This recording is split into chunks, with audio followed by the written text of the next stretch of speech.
guys, selamat datang di 1% Podcast. 1% Podcast adalah bagian dari 1% startup life school terbesar di Indonesia.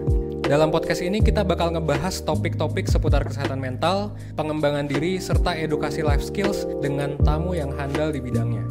Kami ingin kamu untuk bisa mendapatkan insight baru dan berkembang seenggaknya 1% setiap harinya. So that's all. Enjoy 1% Podcast untuk hidup seutuhnya.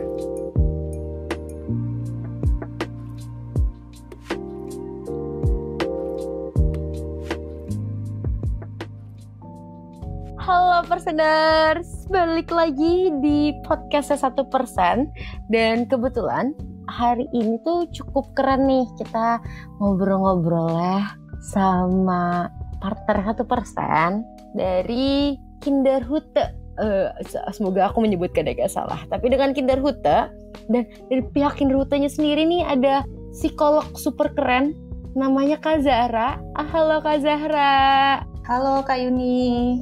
Halo, boleh dikenalin dulu Kak, Kinderhute itu apa? Kakak siapa? Supaya personers yang dengar gak bingung. Oke, terima kasih personers semua. Perkenalkan saya Zahra, saya psikolog dari Kinderhute. Kinderhute adalah salah satu biro psikologi yang based kantornya adalah di Tangerang Selatan. Nah, tapi kami juga ada layanan online, jadi sebenarnya saya sebagai co-founder sekaligus psikolog, domisili saya ada di Semarang, gitu. Nah, Kinderhute, mungkin ada pertanyaannya ya, Kinderhute itu apa sih? Kenapa kok namanya Kinderhute begitu? Jadi Kinderhute itu bahasa Jerman, karena salah satu co-founder kami memang lulusan Jerman. Kinder artinya anak, dan Hute itu pondokan. Jadi harapannya Kinderhute ini bisa jadi tempat singgah begitu buat anak-anak, tidak hanya anak sebagai anak ya semuanya sampai individu dewasa juga, untuk berproses dan kemudian ketika sudah healing bisa kembali lagi ke rumah mereka masing-masing. Gitu Kak Yuni. Kan dibilangin super keren. Oke, jadi sebenarnya tema hari ini dibilang berat juga enggak, cuman enggak sehahahihi tema yang Yuni biasain bawain. Apalagi kan selama ini aku bilang kalau aku adalah host self-knowledge, self-awareness. Jadi kayak kenalan sih sama diri sendiri. Kalau dengerin podcast Yuni tuh podcast kuliah kenalan sama diri sendiri. Nah, hari ini temanya tahap yang cukup tinggi untuk masalah kenal nih sama diri sendiri. Tahap yang udah cukup tinggi untuk masalah berdamai lah sama diri sendiri. Udah sneak peek nih. Jadi hari ini tuh pertanyaannya, tema besarnya yang akan dibantu sama Kak Zahra jawab dan Yuni entar nimbrung-nimbrung adalah mengapa kita manusia, orang-orang ini sulit memaafkan. Nah, mungkin berat banget ya personers, kayak pasti personers denger ini udah kayak mikir maafin apa nih, apakah kalian langsung mungkin flashback tentang ketika marah sama orang atau ketika marah sama diri sendiri, pasti ada lah ya kayak gitu. Nah, kalau dari Kak Zahra sendiri ada nggak sih pengalaman tentang sulit memaafkan kayak gini? Oke, kalau untuk sulit memaafkan pasti pernah ya Kak. Jadi sebenarnya latar belakang kenapa sih kok muncul tema ini, kenapa kok sulit memaafkan, karena di balik meja konseling pun banyak sekali isu-isu tentang ada perasaan benci baik ke orang lain, blame atau menyalahkan lingkungan, dan juga merasa bersalah ke diri sendiri. Susah untuk maafin kesalahan-kesalahan yang sudah pernah dilakukan oleh diri. Kalau saya pribadi, ingat banget dulu pernah punya pengalaman tidak menyenangkan gitu ya, ketika SD, pernah dijudge istilahnya seperti itu di depan orang-orang oleh guru, orang yang kita rasa harusnya adalah yang membimbing kita. Kemudian dari situ ada perasaan yang tertinggal gitu, emosi-emosi negatif setiap mengingat pengalaman tersebut. Nah, meskipun pengalaman itu kemudian jadi drive atau jadi motivasi saya untuk membuktikan saya itu lebih baik daripada apa yang dibilang begitu. Mungkin tampaknya kayak positif gitu ya, dia jadi membuat kita berlari atau berusaha untuk positif, untuk berprestasi, tapi pada satu titik saya sendiri sampai pada kesimpulan bahwa ngapain sih aku melakukan ini untuk membuktikan kepada orang lain? Sebenarnya apa sih yang bikin aku akhirnya capek juga untuk selalu terlihat baik begitu?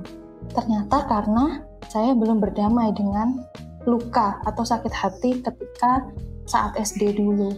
Dan akhirnya ya mentok gitu, kita berusaha berbuat baiknya mentok di situ aja dengan rasa capek, energi yang terkuras, karena yang kita lakukan itu bukan untuk diri kita sendiri, tapi buat orang lain. Istilahnya apa ya, buat balas dendam gitu, buat remorse. Nah, sulit sebenarnya kalau misalnya kita bilang, harusnya kamu bisa maafin, harusnya kamu bisa ikhlasin, kan nggak bisa ya serta-merta kita langsung maafin. Tapi sebenarnya sama seperti luka fisik yang bisa disembuhkan, kita pun ketika menghadapi luka psikologis juga, kita punya pilihan. Kita mau sembuhkan, atau ya kita mau tutup luka itu, kita nggak ngeliat, dan dia ternyata malah jadi infeksi, tambah sakit, dan lain sebagainya. Gitu. Emang susah ya Kak, tapi sebenarnya pertanyaan, kalau gini deh gampangnya, aku pribadi juga pasti ada nih memori-memori nggak enak waktu kecil yang kadang membuat aku kayak aduh gitu kan, tapi walaupun aku udah gede, memori ini tuh masih ada gitu kan, kayak ngebekas kayak, tapi ada juga memori yang mudah dilupakan. Kenapa pengalaman-pengalaman yang kayak gini nih yang kadang menyakiti kita lebih gampang diingat gitu Kak? Karena memang secara teori dan secara penelitian, kenangan atau kejadian yang diikuti dengan muatan emosi itu biasanya lebih terekam di dalam memori.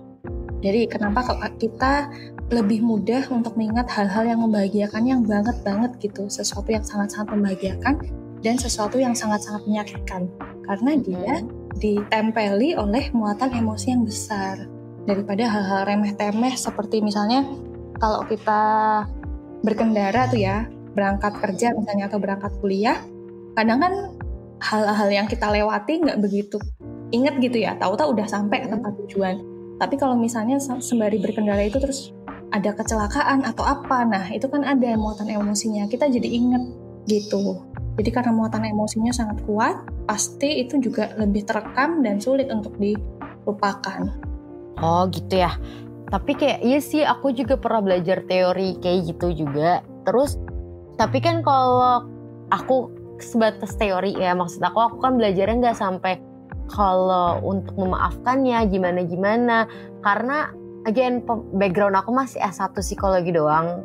Kalau menurut kakak nih, bagaimana cara kita pulih nih dari situ? Kayak iya aku udah belajar tentang ini, tapi kan aku pengen denger nih ceritanya dari yang emang kakak udah belajar sampai S2-nya, sampai ada gelar psikolognya gitu. Cara memulihkan dari perasaan yang memori atau perasaan yang gak enak yang terpendam ini tuh gimana ya Kak menurut kakak? Baik, ibaratnya memori yang menyakitkan ini kita sebut sebagai luka ya. Luka psikologis begitu, luka emosional. Nah, sama seperti luka fisik, untuk menyembuhkan luka itu kita perlu untuk mengobatinya. Nah, untuk ngobatin itu kan ada tahap-tahapnya ya. Jadi yang pertama, kita lihat dulu nih lukanya, kan nggak mungkin kita obatin tapi kita nggak tahu lukanya tuh ada di mana, di tangan kah, di kaki, di kepala dan lain sebagainya. Dilihat dulu, dikenali dulu, oh tipe lukanya apa, luka bakar, luka sayat atau apa gitu. Nah baru setelah itu kita bersihkan, kemudian kita beri obat yang sesuai dengan lukanya, begitu effortnya juga sesuai dengan jenis-jenis lukanya. Sama juga kayak kalau luka psikologis, dia susahnya adalah karena nggak terlihat. Maka yang kita butuhkan adalah coba buat mindful, atau benar-benar coba buat diri ini menyadari sebenarnya yang aku rasakan itu apa sih. Nah, merawat luka itu caranya adalah kita dengan berani lihat dan mengamati luka tersebut. Oh, ternyata yang aku rasakan, aku sekarang tuh insecure karena aku merasa nggak dibanding-bandingkan, atau dulu waktu kecil aku pernah mendapatkan kegagalan, atau aku dulu selalu ranking 1 terus, tapi ternyata baru aku tahu bahwa oh namanya gagal tuh seperti ini dan lain sebagainya. Nah coba dikenali dulu situasinya, apa yang dirasakan, pikiran apa yang muncul dan lain sebagainya. Nah kalau sudah, nanti tahapnya adalah menerima dan juga baru memaafkan gitu. Oh gitu, jadi kayak emang harus kenalin dulu ya ini luka di mana, gimana cara ngobatinnya. Jadi nggak bisa semerta-merta karena udah lama kita diemin, kita kira sembuh tapi malah ntar efeknya baru kelihatan di masa depan gitu kali ya Kak. Benar sekali. kadang-kadang kan kita misalnya ya, kita menganggap bahwa kita sudah memaafkan atau sudah selesai nih dengan suatu permasalahan. Tapi ketika kita dihadapkan dengan permasalahan yang mirip, misalnya pernah diselingkuhin nih, ya waktu SMP atau SMA misalnya pernah diselingkuhin, kita anggap oh ya sudah lewat. Tapi ternyata kok waktu kuliah kita mendapati hal yang sama dan itu sangat-sangat efeknya menyakitkannya itu lebih berlipat gitu. Kemudian ada lagi waktu kerja juga diselingkuhin dan lain sebagainya. Dan ketika flashback ke memori itu, muatan emosinya atau rasa bencinya itu masih sangat kuat. Nah itu berarti kita belum berdamai dengan luka atau kita belum coba untuk memulihkan luka-luka itu. Oh, bahkan kayak masalah kependem yang zaman dulu bisa kebawa sampai gede juga gitu kali ya Kak. Iya. Kayak mungkin kalau dia kecil dia pernah ngerasain dipermalukan lah misalnya sama guru, dipanggil depan umum terus dimarahin depan umum, mungkin sampai gede dia akan merasa benci hal-hal yang mirip-mirip kayak gitu kali ya. Iya, merasa sakit kalau kayak gitu. Benar. Oh, nah kalau menurut kakak sendiri cara memulihkannya nih berdamai itu kayak gimana? Kayak memaafkan diri atau memaafkan ini tuh kayak gimana menurut kakak? Nah, untuk memaafkan, syarat atau ciri-ciri utamanya adalah ketika kita bisa berbuat baik kepada orang yang dolim. Istilahnya apa ya dolim tuh? Orang yang jahatin kita. Iya, jahatin kita gitu. Jadi, kan beda ya. Dimana kita sudah ikhlas memaafkan, atau kita memendam, atau kita melupakan, dan lain sebagainya itu kan beda. Nah, ciri-cirinya kalau sudah memaafkan itu adalah kita bisa berbuat baik sama orang tersebut. Jadi masih ingat, jadi kejadiannya itu masih ada, tapi emosinya sudah lebih, emosi negatifnya sudah berkurang dan kita bisa berbuat baik sama dia, gitu. Contohnya seperti itu. Nah, tadi pertanyaannya gimana caranya memaafkan ya Mbak ya? Iya, kayak memaafkan atau berdamailah sama problem ini. Nah, caranya berdamai dengan problem yang pertamanya adalah kita niatkan dulu. Karena memaafkan itu bukan sesuatu yang pasif, tapi sesuatu yang aktif. Jadi kita secara sadar, kita mau untuk berdamai, mau untuk pulih, mau untuk memaafkan. Nah, di sini nih ada hal yang kadang-kadang tricky gitu, yang bikin susah. Kayaknya aku udah pengen nih Mbak, misalnya ada klien datang ke ruang konseling, aku tuh udah pengen maafin, aku udah nggak peduli lagi dia mau apa, yang penting aku sudah fokus sama diriku sendiri. Tapi kok susah ya, setiap ketemu kesel lagi, kadang-kadang juga masih mengungkit-ungkit dan lain sebagainya. Nah ini bisa jadi karena kita niat memaafkan, tapi kita masih memosisikan diri sebagai victim atau korban gitu. Nah sulitnya memaafkan ini di bagian ini, ketika kita masih memosisikan diri sebagai victim. Bayangkan, victim itu kan korban ya, ibaratnya sebagai objek. Objek itu sesuatu yang tidak punya daya, dia dikendalikan oleh subjek. Nah, ketika kita masih memosisikan diri di situ, jadi sebagai korban lingkungan, korban keadaan, ya maka secara nggak sadar, alam bawah sadar kita itu membuat kita vulnerable gitu, membuat kita tidak berdaya untuk bisa fokus ke diri dan fokus ke healing serta pertumbuhan gitu. Jadi saat kita masih menganggap kalau kita sebagai victim dan saat kita masih belum bisa melepaskan gelar victim itu, kita juga makin susah kali ya Kak untuk damai sama diri sendiri. Iya benar sekali. Dan imbasnya adalah sebenarnya kan memaafkan itu bukan buat orang lain ya. Bukan ketika memaafkan kita kalah dan mereka menang begitu. Justru ketika memaafkan kita nanti benefitnya ya, kita bisa ada perasaan lega, emosi negatifnya juga berkurang, kita semakin memperkaya dengan emosi positif. Dan kalau ibaratnya ketika tidak memaafkan itu kita hanya berdiri di satu titik, nggak bisa ke depan, nggak bisa ke belakang. Setelah memaafkan kita bisa mulai melangkah gitu. Kayak kalau diibaratin tuh kita kayak diikat lah ke tiang kalau kita nggak memaafkan. Sedangkan kalau kita maafkan nih ikatannya udah mulai lepas, kita bisa maju ke depan gitu kali ya gampangnya. Iya.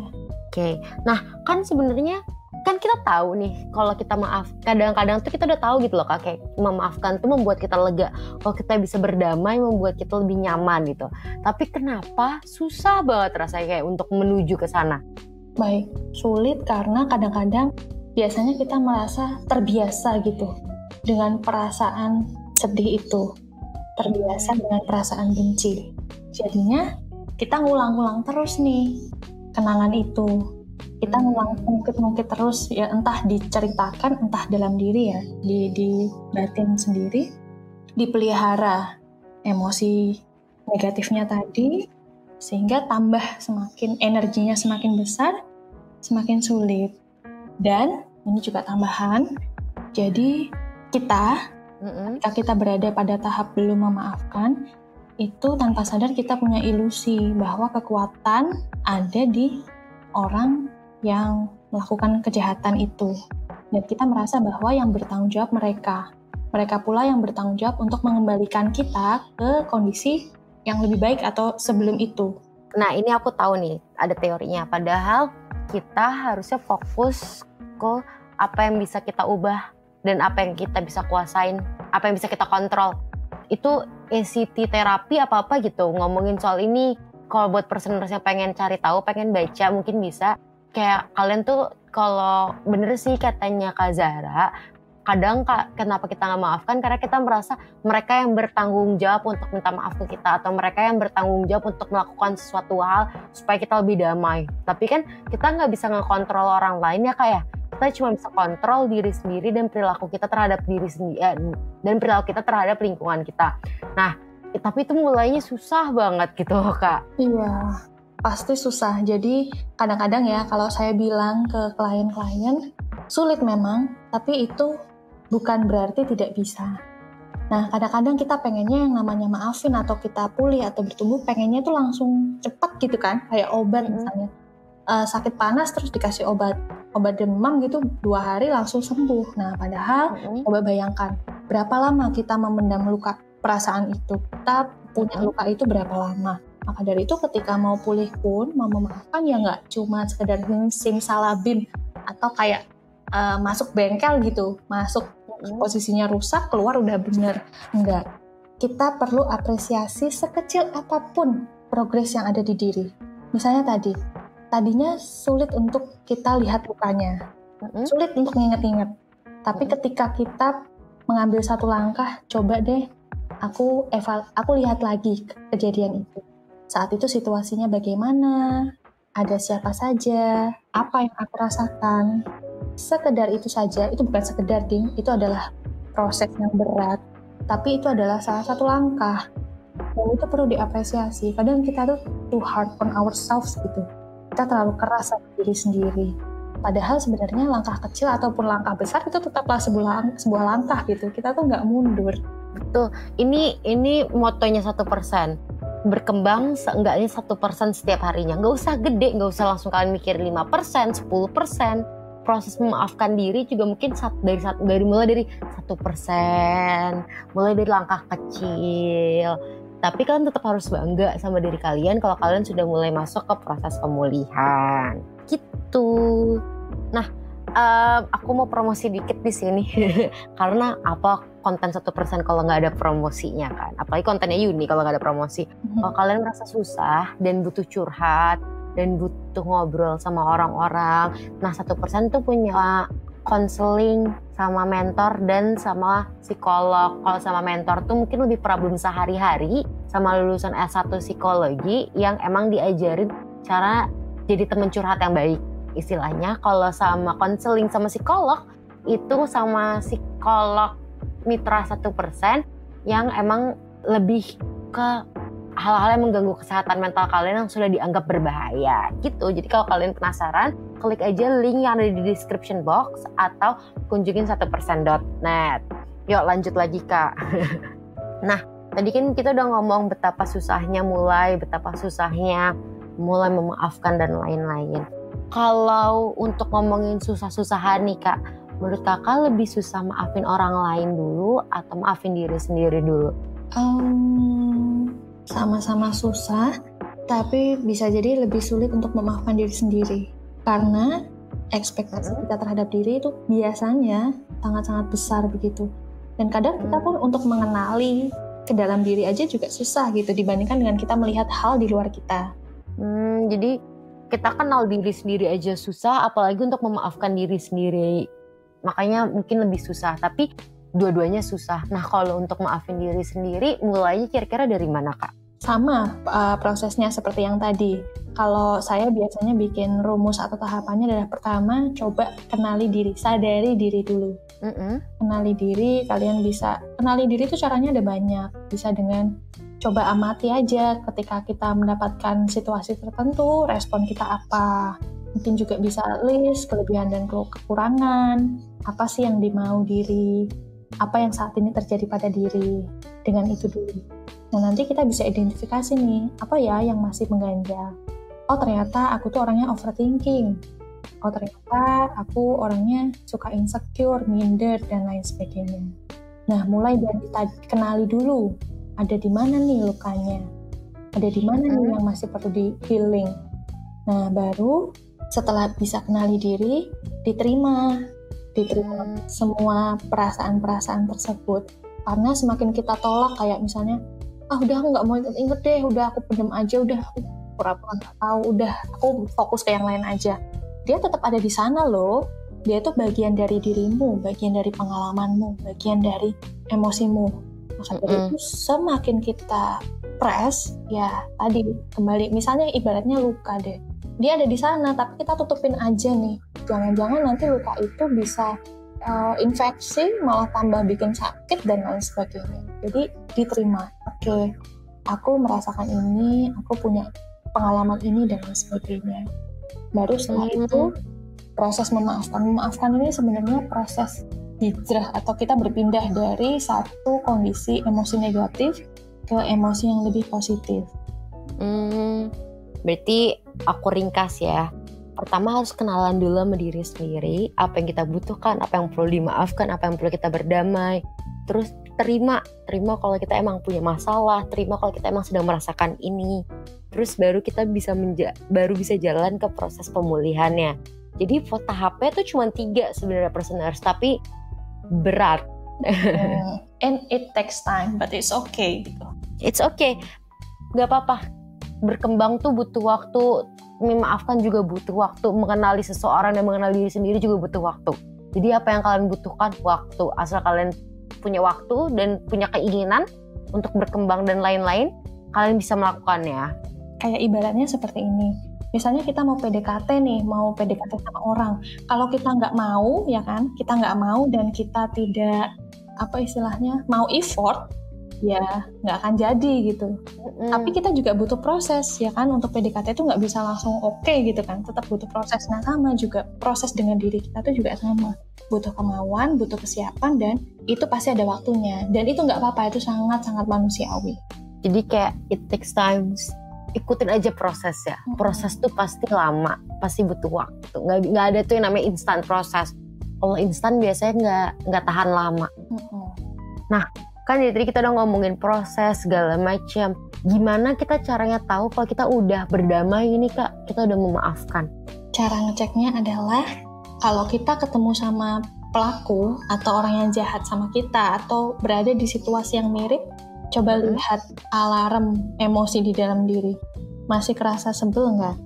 Masih kerasa benci nggak? Itu sih, itu alarm pertama. Kita lihat emosi yang ada dan pikiran apa yang muncul. Benar-benar ciri-cirinya sudah memaafkan itu adalah ketika kita bisa, yaitu sudah tidak ada emosi negatif dan bahkan kita bisa berbuat baik gitu pada dia. Bukan untuk dia, tapi ya memang karena kita mau berbuat baik gitu.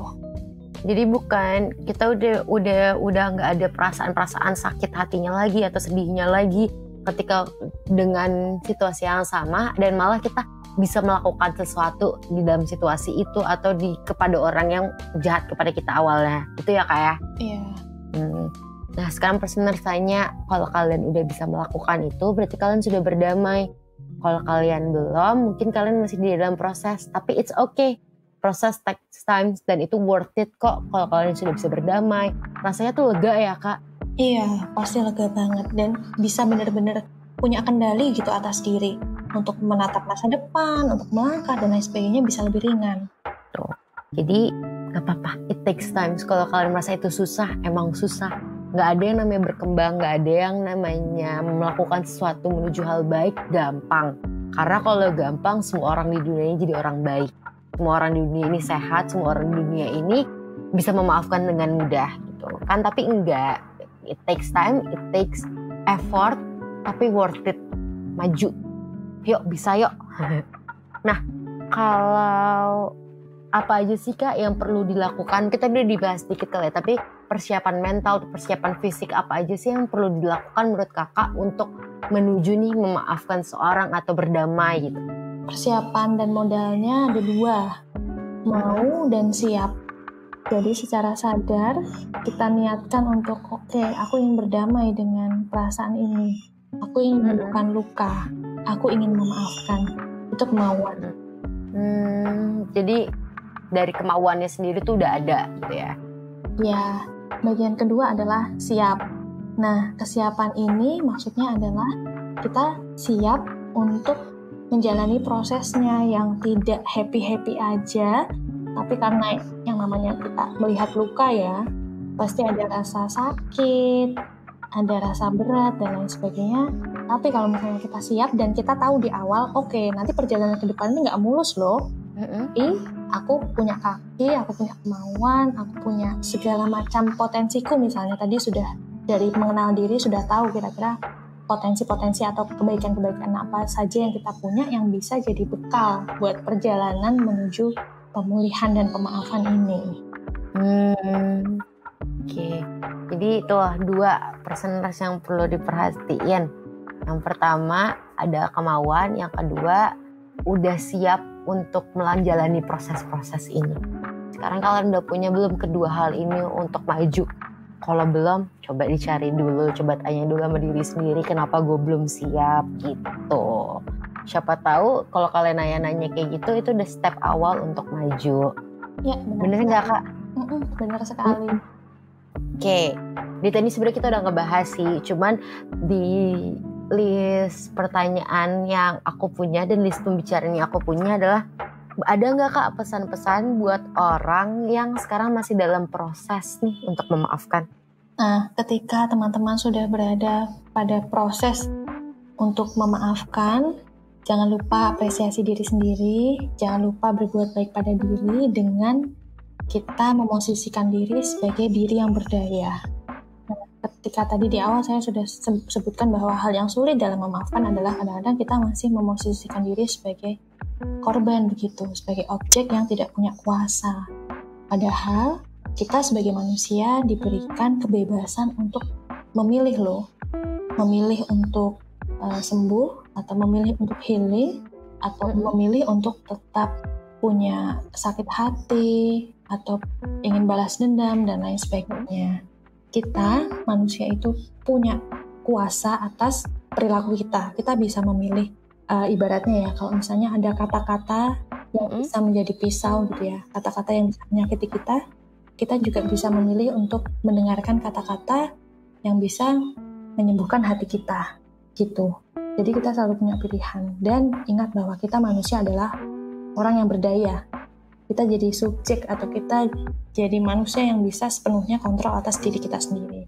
Tetap semangat ya teman-teman semua, presenters di sini yang sedang berjuang untuk memulihkan luka dan memaafkan. Betul. Nah tadi ada juga yang mungkin sekarang mikir, aduh aku udah lama banget nih prosesnya, kayak aku stuck cuma di proses doang, belum sampai garis finish. It's okay, gak apa-apa.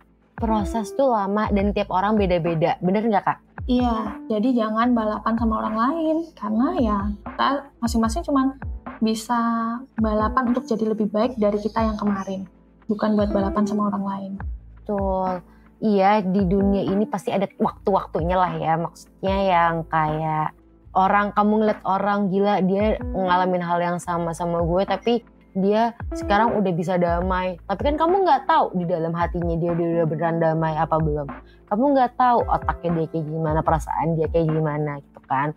Jadi daripada kamu ngebanding-bandingin diri kamu dengan orang-orang luar, coba yuk mulai sekarang fokus sama diri sendiri. Terus Cari tahu kamu udah siap belum untuk berdamai. Cari tahu apa yang kamu butuhkan untuk siap untuk berdamai. Bener nggak Kak? Iya, 100% bener. Tuh, jadi tenang aja Personers. You have the time, you have the willingness, kamu bisa kemana aja. Oh my God, yang dari tadi aku bilang pembahasannya berat banget. Tapi it's okay. Dengar suara Kak Zahra kayak adem banget.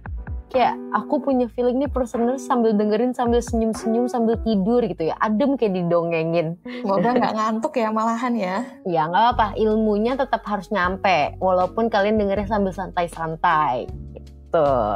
Udah nih Kak, udah semua pembahasan yang mau kita bahas, udah selesai. Mungkin dari Kinderhood ada yang mau disampaikan? Ada acara kah? Atau ada apa yang mau disampaikan?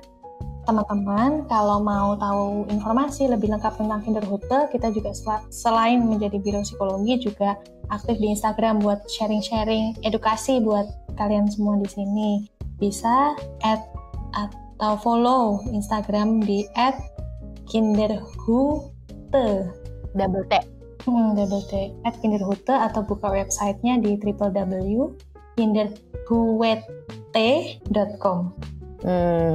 Tuh, kalau kalian mau ngeliat lagi atau mau denger lagi orang-orang keren kayak Kak Zahra yang kalau ngomong lemah lembut, menyenangkan, adem dengernya, langsung kunjungin aja @kinderhood double T di Instagram atau websitenya www.kinderhood.com. Nah, kalau dari 1% lagi mau ngingetin kalau kalian lagi sekarang merasa kurang nyaman atau merasa nggak enak, takut-takutan, butuh teman curhat, butuh teman ngobrol, kita ada dua layanan yang kita sajikan. Ada yang pertama mentoring. Ibaratnya kalian tuh ngobrol-ngobrol sama teman sendiri tentang masalah-masalah sehari-hari kalian. Kayak kalian kurang motivasi atau kalian lagi butuh teman ngobrol aja, bisa ikut mentoring.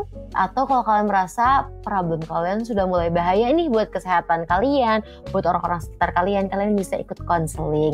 Nah, keduanya akan ada di link di description box atau kunjungin 1%.net dan langsung klik aja layanan gitu. Sekali lagi, makasih banget ya Kak Zahra udah mau nemenin. Sama-sama Kak Yuni. Kita recordingnya sore-sore, jadi udah mau nemenin sore aku hari ini. Makasih Kak Zahra. Semoga bermanfaat ya Kak apa yang kita sampaikan hari ini ke Personers. Terima kasih Kak Yuni dari 1% dan juga Personers semua. Semoga bermanfaat. Kalau kalian dengerin podcast ini terus pengen tahu nih lebih lanjut tentang Kinderhood, jangan lupa kunjungin @kinderhood double T di Instagram ya. Terus ngomong aja di situ, komen aku datang dari podcast 1%. Iya. Oke. Udah hari ini cukup segitu dulu nih layanan recording podcast sama Yuni. Kalau kalian pengen follow atau subscribe ke podcast 1% boleh banget. Oh by the way aku mau bilang makasih banget Personers, saya dengerin podcast 1% udah ngebawa kita kemarin di rap. Kita nomor 14 se-Indonesia soal pendidikan. Makasih banyak Personers udah mau dengerin kita. I'm so thankful. Makasih ya sayang. Sayang kan, makasih sayang Personers aku. Udah sampai hari ini dulu. Jangan lupa, gak apa-apa, semua hal itu proses. Yang penting kita tetap berkembang dan tetap menuju jalan yang benar. Seenggaknya 1% setiap harinya. Aku Yuni dari 1%. Dadah.